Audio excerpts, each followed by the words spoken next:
Kek TV KPM. Untuk segmen kali ini, kita akan terus masuk kepada cara menjawab soalan. Saya rasa murid-murid di rumah tingkatan 4 dan mungkin abang-abang tingkatan 5 dah tahu format peperiksaan. Okay, kita ada 2 kertas sahaja. Kertas 1 soalan berbentuk objektif. Baik. Kertas 2 soalan berbentuk struktur dan juga soalan esei.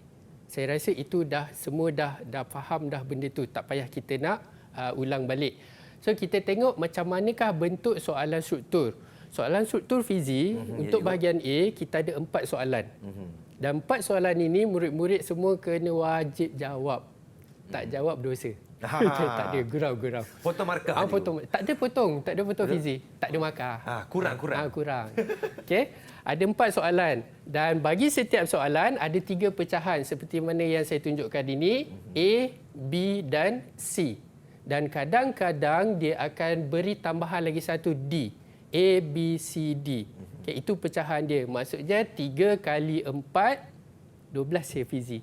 Saya lemah matematik ni. Lebih kurang je. Lebih kurang. Saya teori fizik je. Oh ya. Matematik kurang juga. Okey, ada 12 soalan yang kena dijawab untuk soalan struktur. Dan satu soalan struktur kita beri kepada anda 10 markah sahaja untuk satu soalan struktur. Maknanya yang wajib jawab ada 40 markah lah. Okay? Dan ini antara contoh yang saya buat untuk murid-murid di rumah. Kita ada penyataan. Atas ni kita panggil sebagai stimulus ataupun penyataan. Dan saya nak minta murid-murid semua kalau dah dapat soalan tolong baca penyataan.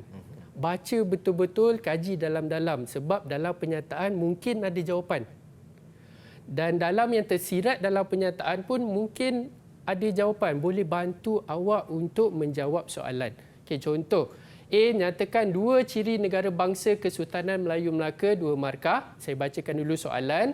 Jelaskan kedua-dua ciri negara bangsa dalam 1A, 4 markah. Yang ketiga, kita minta murid-murid untuk mengkaji prinsip rukun negara, setia kepada raja dan negara. Kenapa? Mengapa kena setia kepada raja dan negara, 4 markah. So total up keseluruhannya 10 markah. Kita pergi ke satu-satu soalan. Okey, soalan A. Macam saya kata tadi, kita fokus kepada penyataan dulu, stimulus ini. Apa yang ada dalam stimulus? Pertama, kita ada komuniti, kita ada wilayah dan juga kita ada simbol kewibawaan. Ini adalah apa yang terkandung dalam stimulus. Mungkin komuniti, satu perkataan yang agak tak biasa dengan kita, komuniti. Ataupun boleh dipanggil sebagai masyarakat. Ataupun rakyat. Ataupun penduduk. Itu adalah komuniti. Yang kedua, wilayah. Okay, sebut je wilayah, mungkin ada yang terbayang-bayangkan wilayah persekutuan, KL. wilayah Labuan, wilayah KL. Bukan. Tapi itu adalah sebuah negeri ataupun mungkin negara, mungkin kerajaan. Dalami stimulus itu, penyataan itu. Okay, kewibawaan, mungkin ada cerita pasal pentadbiran, macam mana pentadbiran kita kukuh, sistematik, ekonomi kita sistematik yang membawa kepada patriotisme, cintakan negara. Okay, sekarang kita nak jawab soalan A. Nyatakan 2 ciri negara bangsa Kesultanan Melayu Melaka. Pertama sekali, tolong fahamkan kata tugas. Nyatakan apa yang dia nak. Adakah fakta sahaja ataupun perlu awak tulis fakta, huraian, contoh yang mana satu. Kena faham. So, nyatakan hanya perlu fakta sahaja. Tak payah nak huraikan. Siapakah yang berada di depan saya ini? Fizi. Ya, cikgu. Fakta. Nyatakan. Bukan Fizi adalah penyampai radio sekian-sekian. Fizi lepas ni dia nak balik. Tak. Itu adalah huraian. Baik, cikgu. Okey? Faham. Dan seperti yang saya kata tadi, bezakan antara Alam Melayu dan juga Kesultanan Melayu Melaka. Ingat tak lagi tadi Fizi? Ingat, cikgu. Akronim apa tadi Fizi? Apa, cikgu? Keratan, pedang, besar. Itulah ciri Kesultanan Melayu Melaka. Okey, tapi dia nak 2 je. Kenapa 2? Sebab nak 2 markah. Okey, tak banyak. Baik, cikgu. 2 je. Daripada 6 dia nak 2. Okey, contoh jawapan kerajaan rakyat. Terus dapat 2 markah. Okey, tapi soalannya boleh tak jawab lebih. Kita ada 6 tadi. Boleh, tak ada masalah. Wilayah pengaruh, wilayah persekutuan, kedaulatan, lambang kebesaran, undang-undang. Yang mana salah satu ni yang salah? Yang salah saya. Yang salah. Yang Wilayah salah. persekutuan, cikgu. Wilayah persekutuan. Tak ada kaitan. Tak ada kaitan. Okay, tak ada kaitan. Okay, cumanya kita pangkah kat sini, tapi kita tak tolak markah. Okay, untuk sejarah kita tak ada konsep tolak-tolak. Kalau salah, tak ada markah. Itu sahaja. Nak jawab lebih, silakan. Tak ada masalah. Lebih selamat, cikgu ya? Lebih selamat. Walaupun 2 markah. Okay, yang kedua, jelaskan kedua-dua ciri negara bangsa dalam satu A. Soalan A nak ciri, soalan B jelaskan. Baik. Macam tadi, jelaskan berkaitan fizi. Saya tak nak tanya siapa depan saya. Kita dah tahu.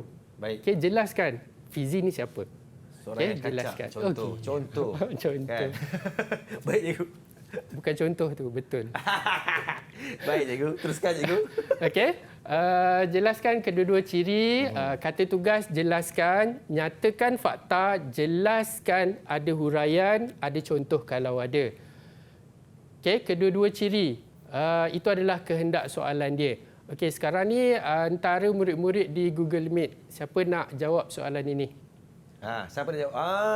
Okay. Kamarul, angkat dulu, silakan. cikgu. Silakan, Kamarul. Terima kasih, cikgu.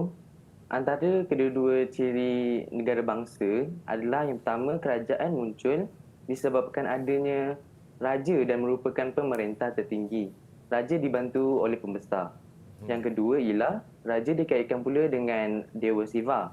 Sultan mempunyai lambang kebesaran, contohnya Cok Moho. Okey, itu saja Kamarul. Okey, Ya, terima kasih. Okey, kita tengok jawapan Kamarul ni boleh dapat berapa markah. Okey, selalunya dalam soalan struktur, kita akan bagi dia garisan untuk dijawab. Okey, garisan nombor 1 Roman dan juga 2 Roman sebab markah dia ada 4. Okey. Dan apa yang saya nak beritahu kat sini, awak juga boleh menjawab di mana-mana kawasan yang kosong, bukan setakat atas garis. Sebab fizi ada calon kita, kalau 2 garis, dekat 2 garis itu je lah ditulis. Boleh kalau jawab. nak tak cukup, rasa banyak sangat idea, tak cukup, nak sambung dekat bawah boleh. Tak ada masalah, Nak cikgu. sambung kat tepi pun boleh, tak ada masalah. Sebab pemeriksa akan cari, cikgu akan cari jawapan tu kat mana. Kalau dia buat anak panah pergi ke muka surat sebelah, kita akan follow anak panah tu. Baik, cikgu. Okay, Faham, sebab cikgu. kita nak bantu. Okay, kerajaan muncul disebabkan adanya raja. Kita tahu kerajaan adalah ciri. Tapi kita nak jelaskan. So, kerajaan tak boleh ada markah. Yang ada markah kat sini adalah raja. Okay, kerajaan itu ada raja. Yang kedua, kerajaan adalah pemerintah tertinggi. Okay, orang paling tinggi sekali, ketua. Dan raja dibantu oleh pembesar.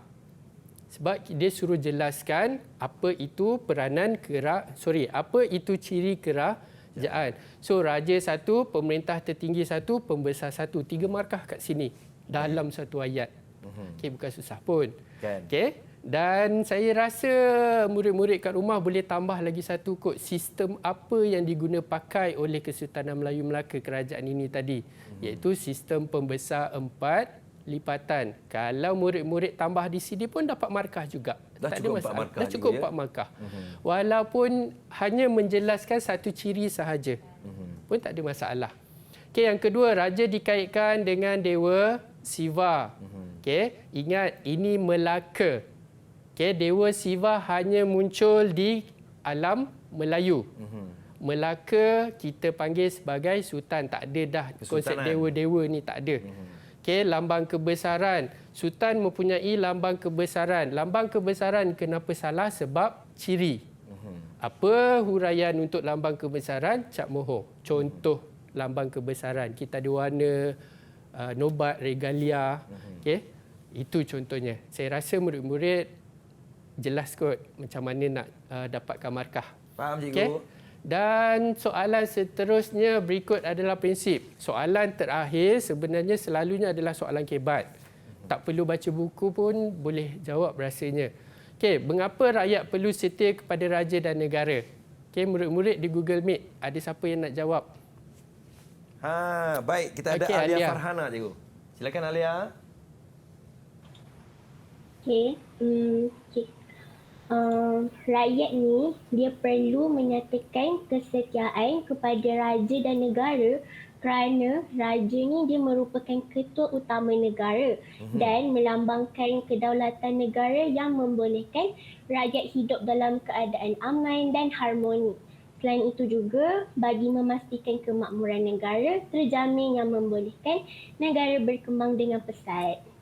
Wow, itu jawapan daripada Alia, cikgu. Alia Farhana, terima kasih. Kata tugas kat sini, mengapakah? Kita nak sebab. Ya, dan kat sini kita nak kenapa setia kepada raja satu, kenapa setia kepada negara satu. Mana-mana jawapan yang kita boleh, awak boleh fikirkan secara logik. Okay, nak jawab soalan seperti ini, mesti ada kepala ayat. Okay, untuk melengkapkan ayat awak, raja ketua utama, lambang kedaulatan dan juga kalau dia adalah ketua, dia akan jaga kita. Bila raja jaga rakyat, kita akan hidup dalam keadaan aman. Okay, fakta ketua utama, kedaulatan fakta, aman adalah huraian. Untuk soalan mengapakah, nak bagi huraian boleh, tak ada masalah. Dikira juga markah di situ. Selain itu, biasakan awak untuk menulis jawapan seterusnya, fakta seterusnya dengan menggunakan penanda wacana. Selain itu, okay, untuk lengkapkan. Pastikan kemakmuran, fakta. Okay, kalau negara kita dah makmur, ekonomi dah berkembang, negara kita juga akan berkembang dengan pesat. Didik TV KPM